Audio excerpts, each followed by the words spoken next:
Сәлем достар, қалдарыңыз қалай? Бүгін мен осында өзімнің каналымда ерекше дәмді сочный манты жасайын деп тұрмын. Мантының яғни бір түрі орама манты жасаймын. Сондықтан видеоны соңына дейін қарап өтіңіз. Ол үшін бізге міне 400 грамм ұнымызды салып аламыз. Осы ұнымыздың үстіне 2 жұмыртқаны салып аламыз. Міне, бір қасықтай тұзымызды салып алдық. Енді жылы суымызды құйып, нанымызды бұқтырамыз. Өте керемет болады. Міндетті түрде видеоны соңына дейін қараңыз, каналға тіркеліп кетіңіз. Каналымда тез әрі жылдам, тез дайындалатын, өте көп бар заттардан жасалатын тағамдар өте көп. Сондықтан жасап кетіңіз, қарап кетіңіз каналдағы видеоларды. Қонақ келсе, бірақ каналдан бірнеше нәрсені жасап, қонақтарыңызға ұялмай столыңызды гүл қылтып жасауыңызға болады. Міне, біз сочный мантымыздың қамырын дайындап жатырмыз. Орама мантыны енді жегендерде, жемегендерде армандашар күшті шығады. Менің каналымда орама мантының басқа түрі және мантының жасалу жолдары барлығы көрсетілген. Енді бұл жолы басқаша қылып жасайын деп тұрмын. Нанымызды осылай бұқтырып аламыз. Достар, міне бізде қамырымыз дайын.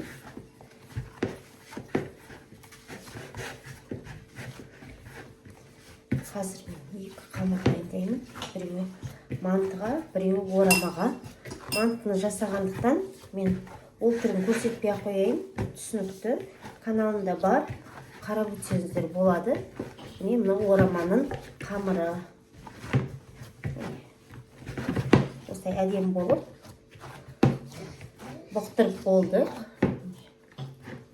Осындай болып тұр. Енді салафанға салып қоя тұрамыз бір 5-10 минутқа. Міне осылай кішкене жабыспау үшін оны сеуіп жіберейін. Енді салафанымызға салып қоя тұрамыз. Достар, міндетті түрде лайк басып аямай, видеоға комментария жазып қолдап кетулеріңізді сұраймын. Міне осылай. Біз салмасын дайындайын деп жатырмыз.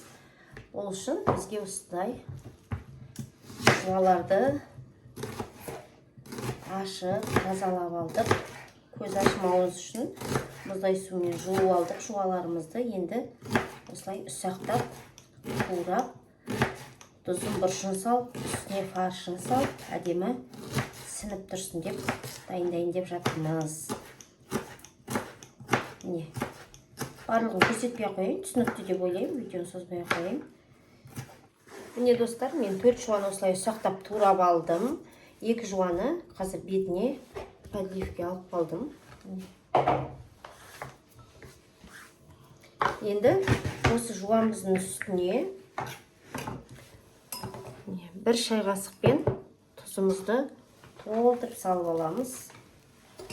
Бұршымызды көз мөлшерімен салып аламыз. Енді әдемі болсын деп салдым.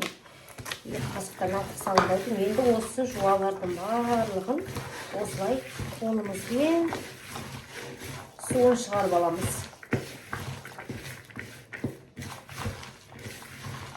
Енді осылай бұлғап алғаннан кейін 800 грамм фаршымызды саламыз. Бұны да осылай араластырамыз жуаға.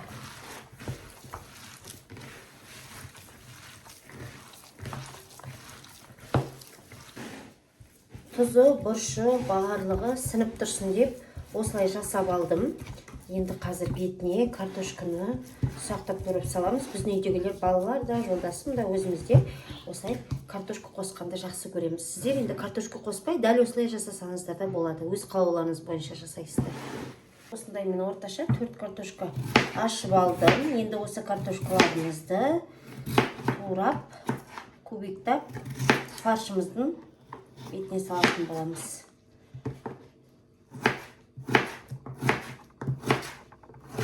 осылай турап аламыз.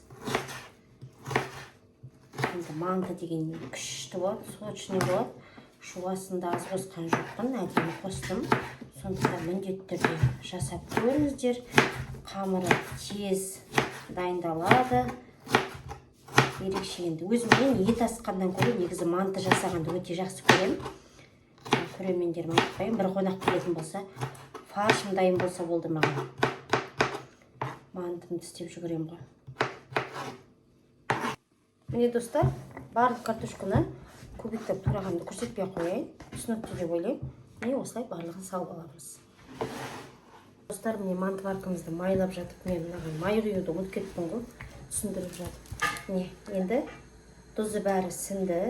Осындай аздап бір үлкен қасықпен 2 қасықтай сұйық майымызды құйып араластырып жібереміз.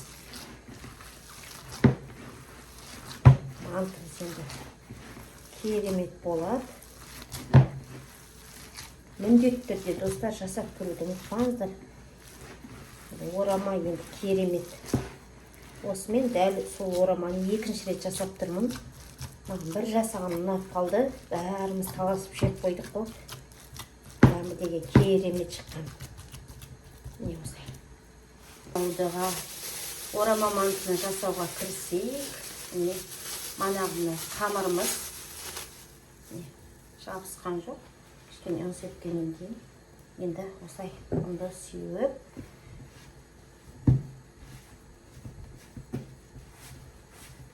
осыны 3-ке бөліп аламыз.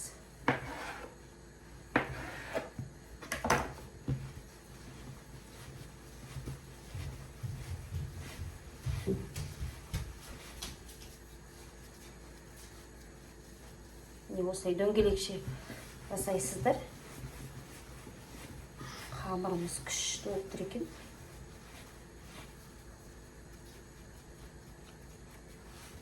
Қыздарым сабақтан келгенде әдемі мантылары, орамалары дайын тұратын болды.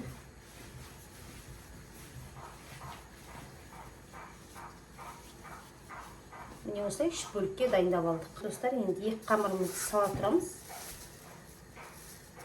Жабыспау үшін кішкене ұн сеуіп осылай қоя тұрамыз. Бірінші қамырымыздан бастап, қамырымызды суды бастадық.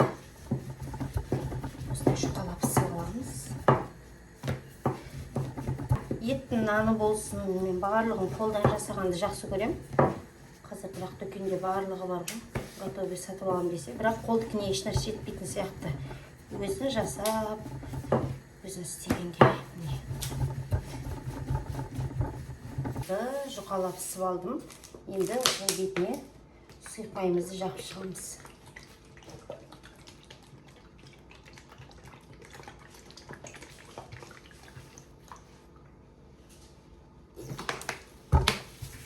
Енді маған енді қолмен жаққан ыңғайлы. Сіздердің шөткімен жақсаңыздар да өздеріңіз білесіздер. Не осылай. Барлық бөлігіне тегізіп, шеттеріне дейін жағып шығамыз.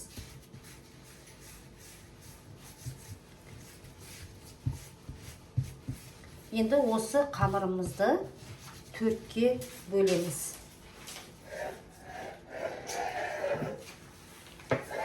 Теңдей қылып осылай 4-ке бөліп аламыз. Енді осының үстіне фаршымызды саламыз.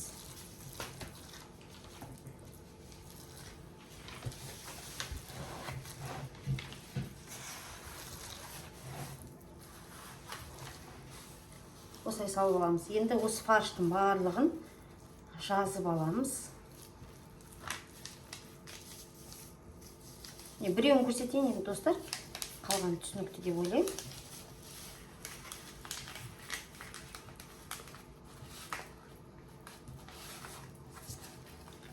Фаршты осылай салып алғаннан кейін қазір орайтын боламыз.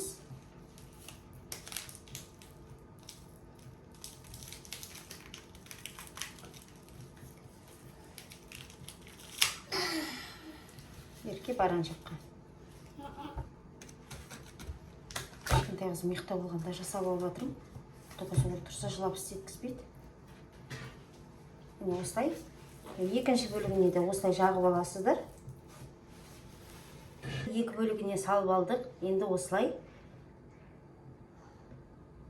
ораймыз.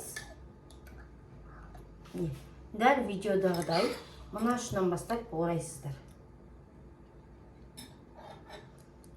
Міне, осылай орап алғаннан кейін мынау шетінен бастап ішке қарай осылай қайырасыздар.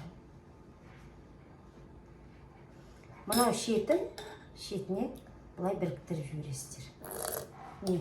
Бізде осындай орама мантымыз дайын болды. Мына бетінде осылай орайсыздар.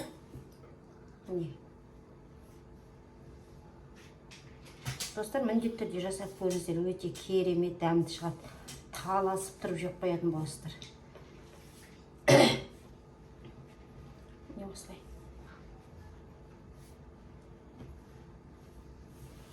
Мына шетіне бітіп біріктіре саласыздар. Осылай тез әрі жылдам орама мантымызды жасап шығамыз. Бұғын осылай орналастырып салып аласыздар.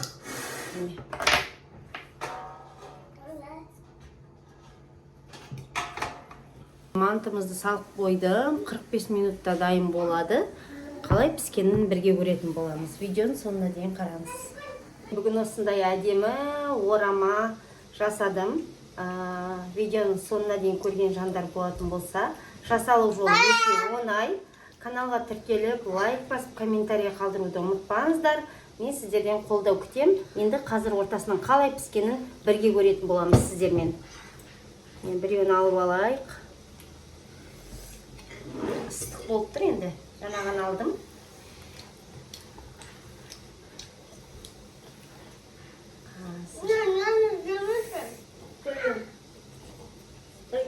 Керемет болған қыздар. Қараңыздар. Осындай ораманы сіздер де үйден жасап көріңіздер. Енді дәмін бірге көрейік.